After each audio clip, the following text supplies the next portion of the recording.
Welcome to Board Game Empire. We're going to be giving you a brief overview, preview of Etherstone that's coming to Kickstarter, and a review at the end of our overview. So, Etherstone is a card drafting game where you are trying to get the most victory points by utilizing your 7 cards that you draft in the best way possible to gain the most points by the end of the game, basically. So it's hand management, card drafting, yeah, point salad. So yeah, there's in-game points that you can gain on some of the cards, and then of course there's victory points on each of the cards in play in your area. And in play in this game means either exhausted or readied. It doesn't matter. You still get the victory points in the upper right corner of your basic cards, and then the upper left corner of your threat cards. So you start out by giving each player 2 face-up leader cards. They will choose one, and the other one goes back in the box. So right now, this is the prototype. So right now we have 8 leader cards available. I'm sure they will be adding more with the stretch goals and things. And then you're going to be dealing out 7 cards to each player, and they take turns drafting one by one until each player has 7 cards. You will then take the Etherstones that are pictured at the bottom of your leader card. For instance, this one has 2 blue and a red Etherstones. You would take 2 blue and a red for that. And then the leader, the first player, gets the first player life point tracker, and then all the other players have this one. So the reason for that is you'll know when the in-game triggers who was first player, because if the first player triggered it, everyone else gets to take one more turn. So it's just to makes it to where everyone has the same amount of turns no matter when the in-game is triggered. There's 3 ways that the in-game is triggered. In a 2-player game, you start out with 15 victory point tokens in the pool. When those 15 run out, that's one way to trigger the end game. However, there are more than 15 in the game box. You just put those over to the side. So if the first player, say they triggered the end of the game by taking the last of the 15 victory points in the pool, any players thereafter that get to go, if they earn victory points, they would just take them from the reserve off to the side. So there's an unlimited supply of these, but that's just to help in the game if those are all taken. Another way it triggers is when the threat deck or threat level deck is empty, or when a player has played all 7 of their basic cards when their hand is empty. Those are the 3 ways that the game ends. So you're basically rolling dice. The first player will roll the dice. These dice are what you'll be, is one of the actions. You can do a dice draft. These stay until they are all taken, or until someone decides to sacrifice life points, because say there's 2 dice left. You don't want that red 3 or that purple 4. You could spend 1 life point per dice left in that's available to roll all 5 of them over. Because the reason that's so important is each color and number can trigger one of your cards you have in play. So if you pick green, you always get 2 Etherstones that match the color you chose. You would get 2 green Etherstones. So then you look at your cards, all your greens. So here's a green. 5 or 6 triggers it. So if I selected that one, I would get my 2 green Etherstones, and then I would also trigger plus 1 life point and 1 counter on each of your cards that already have a counter. So where's my card that had the counters? There we go. Well, just pretend there's a card with a counter. Oh, right here. Oh. Was it? Yeah, this one. So if this one already had a counter on it, I would be able to add another one. and I don't know if I mentioned, you initially set your life point tracker to the same number that's on the upper right of your leader. You can only go up to 16. That's the highest amount of life points that this dial goes to, but you can go above your original life points by gaining more life points through cards that you play. So every card that's green that had a 5 or 6 trigger number on the bottom would activate. So this is a black one that's got 1 through 6. So any black die will trigger this, and you get to get one of the black ether stones each time that triggers. And they trigger whether they're exhausted or ready, which is a different type mechanic. A lot of times in games you can't use the ability if it's not readied. Oh, did you tell them how the drafting phase goes? Yeah.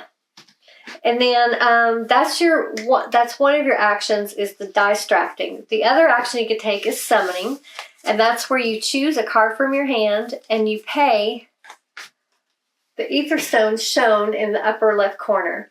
The top one is the color of the card, so I would need to pay 1 blue, and then the bottom one is purple, so it means it's any color, and 2 of any color. So I could just pick these and then put that card into play. And so this one is a psionic healer. So +1 if you have +8. You get +1 health when this triggered. And you get, if you have more than 8 life points, you also gain a blue. So it looks like this one just triggered 1 time. It doesn't have another trigger. But most of them do have it. They're persistent or instant, or most of them. Persistent and instant are I would say majority of the cards. So you can summon by paying that, and that's the end of your turn, or you can attack. Attacking is when you go for one of the threat levels. The threat deck is set at the beginning of the game, a stack of 3s, 2s, and 1s. So in a 2-player game, you have 4 3 threat levels, 3 2 threat levels, and 3 1 threat level. And then you turn up. There's always 3 face up. So this in the upper left corner on the threat level is the victory points it's worth at the end of the game if you attacked it and beat it and it's in your play area. The number you have to beat, you have to have, in this one, 16 strength or higher. Your strength is found in the bottom right of your leader and follower cards. So to attack this, I need to have 16 points or more. So you're going to be exhausting followers. And see this counter here, these counters count, for each counter on this card, it's an extra 2 strength. So I would have a total of 8 strength just for this one card. That one's worth 1, so there's 9. I have another one that's worth 5, so I'm at 14. And it looks like there's 15. I will need to use my leader. So you don't exhaust your leader, but you're going to lose 5 health points. Whatever the strength is at the bottom right of the threat level is how many life points you lose if you use your leader to attack it. So you may not want to attack that one. You might want to go for a lower one that your followers can handle. It all depends on what strategy you're going for, because at the end of the game, one of the end point factors is you get 1 point for every 2 life points you have left. Plus, if you go to 0, you would have to take a void pack token, which is worth -7. You basically just refresh. You keep everything, but your life points go back up to what your leader's health was, so it would be back to 11. But now you've got this void pack token that you can't get rid of, as far as I know. I haven't seen any cards that let you get rid of it. It's -7 points at the end of the game. So that would be you want to try to avoid that. So you could always just try to go for these ones that only need 5 or 7 to defeat it. And when you do defeat them, you get an instant benefit. They're all different. Some give you victory points. That one that is 16 gives you 2 victory points. Some of them let you summon at a discount. Some you just get ether stones. So the more, the level 3 ones, they're definitely hot, take more to beat them, but you do get higher rewards as well. You can also rest If you rest, you just basically ready all of your exhausted followers. I did need to mention too, when you pull a color dice, not only are you getting the 2 ether stones, if you happen to have an exhausted follower or followers in that color, you get to ready any followers that are exhausted as well. So drafting a dice does a lot of things. So that's the only actions you can choose from, and you just keep taking turns one by one, going clockwise. As soon as the dice have all been taken, then the next player will roll them, and they don't have to dice draft just because they rolled the dice, but there always has to be 5 dice in there to choose from. So you just go through until one of the in-game triggers, and then at the end of the game, you will start counting your points. So first you get, whoever triggered the game gets this in-game token. That's worth 2 points. You get 1 victory point for each of your victory point tokens you gain throughout the game. You add up all the victory points on the top right of your basic cards. And then you add up all the in-game abilities, if you have any, on the bottom of your cards. You will add up all of the victory points on the upper left of your threat level cards that you defeated. You get 1 point for every 2 remaining life points. And it's also negative 3 victory points if your leader's defeated. And 7 victory points if you have a Void Pact token. So it's a lot of strategy in this game. Every move counts because you only have 7 cards that you're playing from for the entire game. Right, but one thing too, the activations from the dice, it's this right here. So if you get a blue dice, it activates it. Okay. And then this is like the number. So it'll tell you in your player aid. Yeah, the player aids are really good about telling you. Activations from drafted dice. Okay. I didn't get any like that. Did you? With just that color? Yeah. I didn't get any of that whole game, but either of those games. But good to know. Yeah, so that is the activation. It shows a blue Etherstone. So if you pick a blue dice, that will activate every single time. And you'll notice that that's more pertaining to a lot of the characters that are kind of like healers. Yeah, that's a great one because every time you pick a blue dice, you're going to be gaining health. Yeah, as long as you're 8 above. No, if you have 8 or above, you get extra, also gain an Etherstone. Yeah. So there's a lot of cool cards that do a lot and combo off each other. Yeah, and that's what you want to pay attention to when you're drafting. You want to and again, there's not many cards to choose from in the beginning because you're only, especially in a 2-player game, you're only dealing 7 to each player. I know some games you deal more than you're actually drafting, and I do think they should possibly add that mechanic in this game because we only had 7 cards exactly each to draft from. So we kind of knew what the other player had. That's one downfall to having the exact amount of cards you're drafting. And there's less choices. So I think they should change that. Either have a dummy hand for 2 players that you're also drafting from. Or you can house rule it. Yeah, that's what we would do is house rule it. Or have it to where you deal more cards to each player and they discard the rest once they've chosen their 7 cards. So that would be my one thing I would suggest. For a 2-player game. Just a 2-player variant.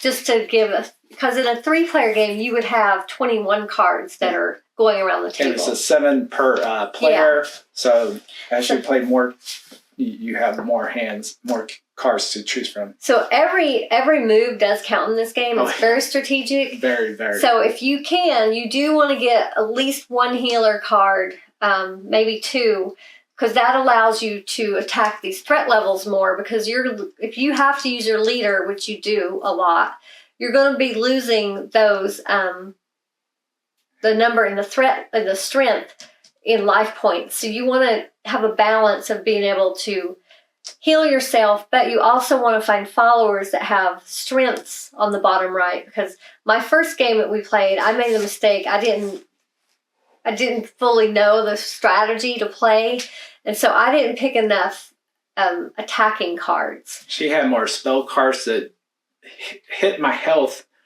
And victory point cards. Yeah. I had several that I gained. And you do want to try to have at least one where you're gaining victory points. It's kind of a, if you can, of course, you only get to select from so many cards that come out. So you might be limited. But if you can, that would be what I would focus on, even though I haven't won this game yet. It's a very close game. Neither of us have ever just taken off. It's usually like 5 or 6 points difference because it is such a tight game. Yeah. Very well balanced. Yeah. So I think I covered everything. Yep. Did I say the first player gets the did you ever mention the one? peep?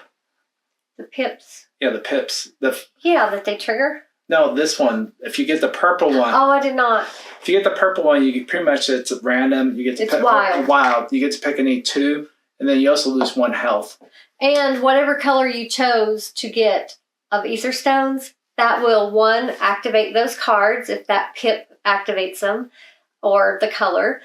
And you get to refresh all the cards, ready them, the ones that are in the color that you chose. I did forget that. And I don't know if I said this about the first player. This is your first player token. And that's only to keep track of when the in-game triggers, who gets to play. I think I did say that, but I just want to make sure. So what did you think of this game? I really like the illustration. This is my type of game with the illustration. Component quality. I like the little dial. It works very well. Some dials, we've played many where the dials get stuck. And so this one actually flows very smoothly. So they did a great job of making it flow smoothly. And the dice are really cool. The peeps are easy to see. The font's easy to read. So the iconography is easy to tell. The only thing with the iconography, some of them are, the purple ones are kind of very close to the red, which I had a little bit of trouble with at times. But that's about it. I'm guessing people that are colorblind might have some difficulties with the iconography of this. That's one thing I could see.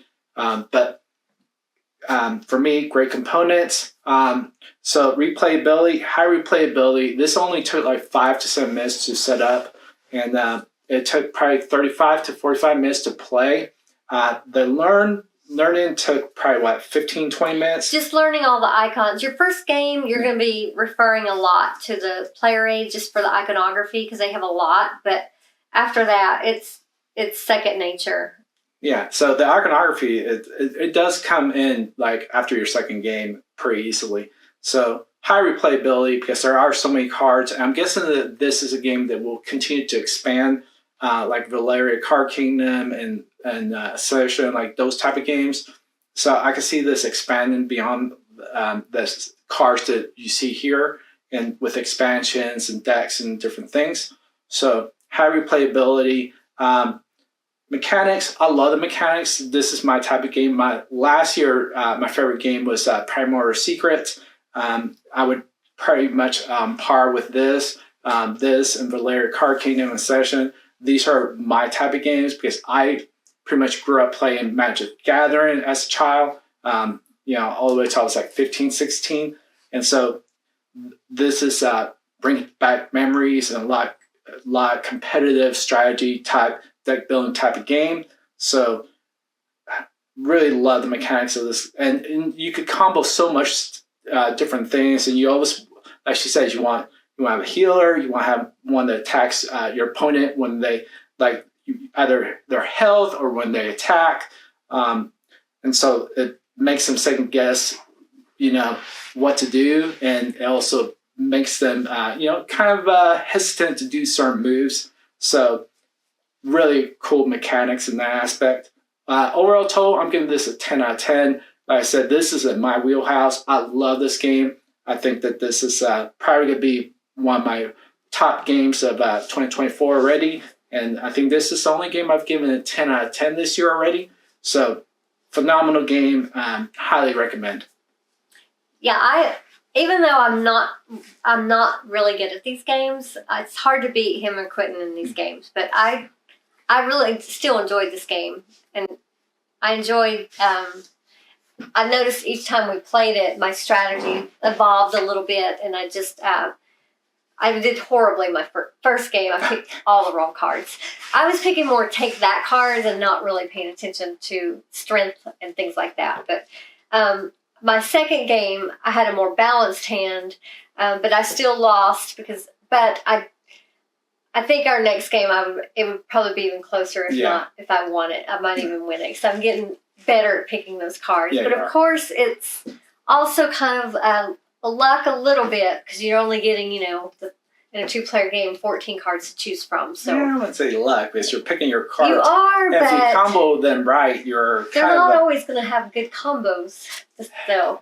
But yeah, you want to try to find cards that combo off of each other. That's very helpful. But I would give this game an 8. I really enjoyed it, and the mechanics are straightforward and easy to grasp. The iconography, your first game, you will be referring a lot to the player aid, but their player aid is really good. It's 2-sided, and it covers the turns, the final scoring, and all the icons that you see throughout the game. And this is a prototype, so I'm sure things will be changing. I'm sure they'll be changing little things in the rules, so if we may be something we're telling you might change when the final game comes out, is what I'm trying to say. But we will put that link in the description, so if you want to follow this Kickstarter, it seems like something you might enjoy. I would highly recommend it. We are very choosy on what we back, so I understand being hesitant just because a content creator is hyping it, but we really do love this game. Yeah. Like I said, if you like games like Primordial Secret, Valerian Card Kingdom, and Session, Devils and Merchants, like those type of games that you're pretty much building a deck and you're competing against each other, you're going to love this game because it's in that wheelhouse. Yeah. And so definitely, if you think you might like it, you should check it out. Just follow it, and so you get all the updates from the developer as their Kickstarter moves on. Please give this video a like. Share it with anyone you think might be interested in this game. Feel free to leave a comment or a question. We appreciate anyone that's subscribed to us already. Thank you so much for being a fan. If you're not subscribed, we hope you'll think about clicking subscribe and clicking that little bell so you'll see all of our content. Thank you for watching. We hope this is a game you might want to check out. And we look forward to seeing you next time.